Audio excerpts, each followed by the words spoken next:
আসসালামু আলাইকুম, আমি ইন্তসর। সবাইকে ঈদ মুবারক। আজকে আমি আলোচনা করব পথ শিশুদের ঈদ নিয়ে।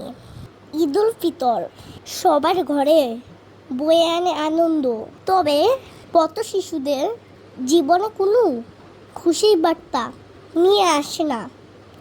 দেশের প্রায় সব পথ শিশুর জীবনে এই দিনটি কাটে অন্যের মুখে পানি চেয়ে, তাদের করুণায় পাত্র হয়ে।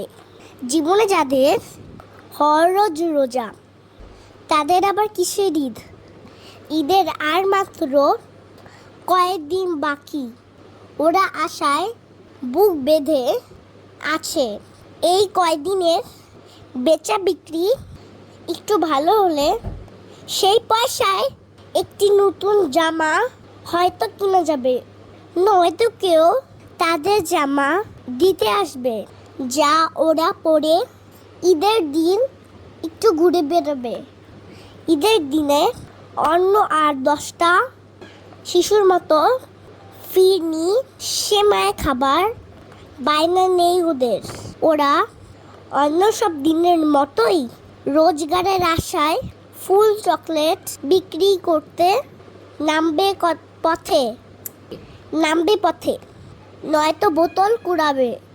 কখন তাদের কেউ ডেকে একটু সেমাই কিংবা পোলাও খেতে দিবে। মায়ের হাতে খাবার তাদের ভাগ্যে জোটে না। পথ শিশুদের জীবনে ঈদ কখনো খুশির ঈদ নিয়ে আসে না, তবু তারা স্বপ্ন দেখে, আশায় বুক বাঁধে। হয়তো কোনো হৃদয়বান ব্যক্তি তাদের জন্য একদিন জামা, জুতা, ভালো খাবার নিয়ে আসবে। দারিদ্র আর না পাওয়ায় মাঝে বেড়ে ওঠা ওদের জীবনে একটুখানি পাওয়াই অসীম আনন্দ বয়ে আনে।